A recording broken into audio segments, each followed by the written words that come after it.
Kia ora, namaste, and to my I was going to say g'day, mate, to my Australian banking friend, but he's gone. G'day, mate. I'm just going to talk about a few reasons as to why I think the India-New Zealand relationship is very important and could be much more significant than it is. And obviously I'm talking aviation, so I will give an aviation perspective. And you can see those figures just as well as I can because they're on the paper in front of me as well. But just a couple of things about there. When we talk scale, we manage in New Zealand 30 million square kilometres of airspace. So what, you say?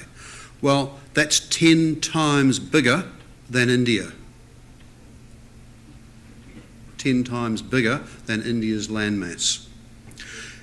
That's airspace. No, that's airspace. Yes.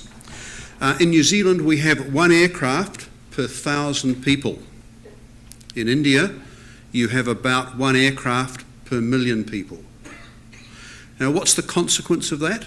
Well, from a New Zealand viewpoint, whenever you look around, you tend to see aircraft in the sky.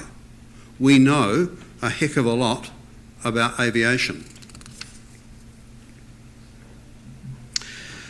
We took to the sky very early. Some people would say that a New Zealander, Richard Pearce, flew at about the same time or before the Wright brothers. We've been training pilots in New Zealand since 1916. But there's an interesting connection with India on that third photograph there.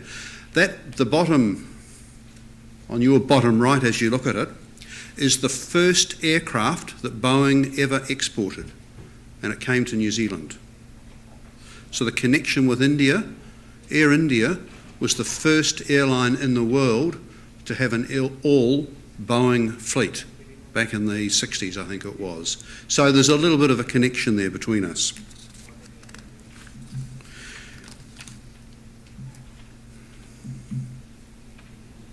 That's going to be very good, isn't it? Okay, so we adopted aviation very early and we use it in a wide number of applications. We have a great environment for training in aviation in New Zealand, especially pilot training. So what do we know about India? Well, we know about that the Indian aviation market is growing very, very rapidly. 20-25% growth year on year. So that's quite huge. To see that the airlines already have 458 aircraft, well, that's the national airlines, as at the end of July, and there are 804 on order. Now, we've been talking a little bit about skills and training. What does that 804 aircraft on order mean?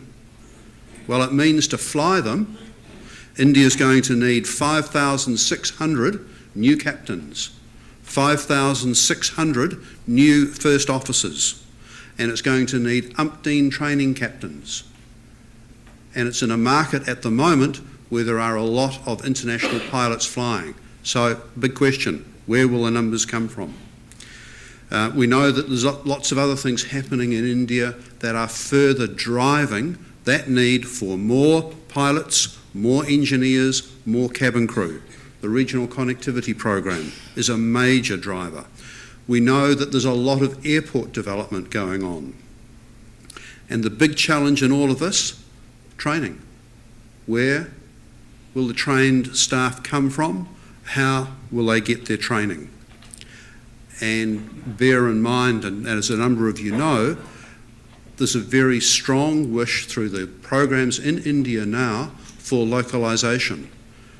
And that dispensation that the airlines have had for being able to use international pilots gets extended and extended and extended because the numbers are not coming through the local training system. Now, there's already good New Zealand aviation engagement with India. So these are just some of the logos of some of the New Zealand companies that are active in India. And I'd expect some of you to recognise a number of those labels or logos, but they cover things like aviation planning, skilled staff, provision of skilled staff, the provision of trained staff or training staff. They incorporate airport design, and they include airport fit-out. And some of that airport design is seeing concepts designed in New Zealand and manufactured in India. A few more examples of other New Zealand companies that are active in India, and they encompass software systems, engine servicing, and more training. And it's perhaps interesting to note that a couple of those companies, OSIS, was originally a New Zealand company, Superstructure AQD. It's now owned by Rolls-Royce. And L3 Commercial Training Solutions, you may recognise as CTC, so it's now called L3. Now, the other half of the room will recognise a number of those logos because they give you an idea of just some of the Indian companies that are already buying New Zealand aviation products and services. So from an airline viewpoint, it's a pretty good record, and they do encompass a wide variety of products and services. From a New Zealand viewpoint,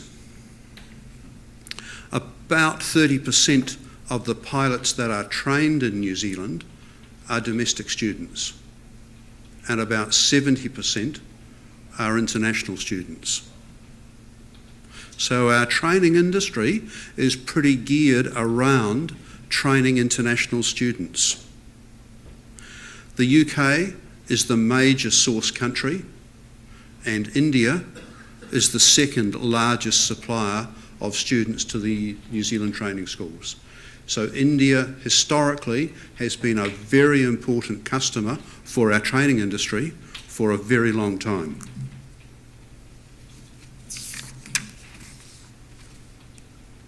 So,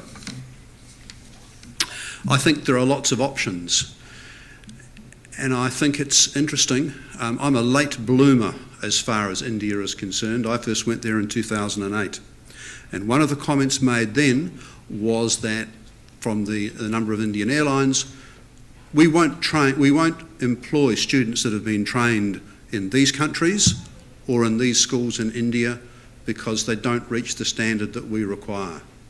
And that's resulted in a pool of unemployed pilots. And then the airlines say, why do we want to get into long-term relationships with you guys when we've got this pool of unemployed pilots? And I guess my response to that is, well, look at the effort you have to put in to bring some of those pilots up to an acceptable standard. Are you not better sending them somewhere where you know they can produce the quality that you require? And then when you also say you will never employ a large number of them, how responsible is that from a country viewpoint to be sending students to an overseas country to get training where you will never recognise the qualifications they get? I think that's something that really needs to be looked at from a social responsibility viewpoint. One of the things we've talked to India quite a bit about, given the importance of the Indian market to our training sector, and we've heard already a number of online training methods. Ultimately, why can't Indian students in New Zealand do their Indian exams in New Zealand?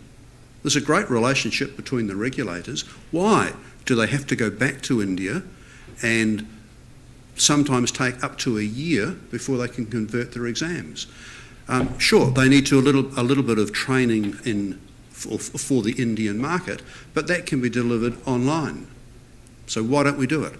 The exams are all done online anyway, so there's a lot of credibility around that whole exam process.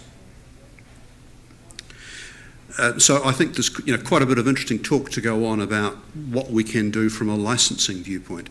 And there are huge opportunities for Indian institutions cooperating with New Zealand institutions to deliver good pilot training, engineering training, qualifications that are going to meet India's future needs. So I just see lots of big potential for the relationship. Thank you.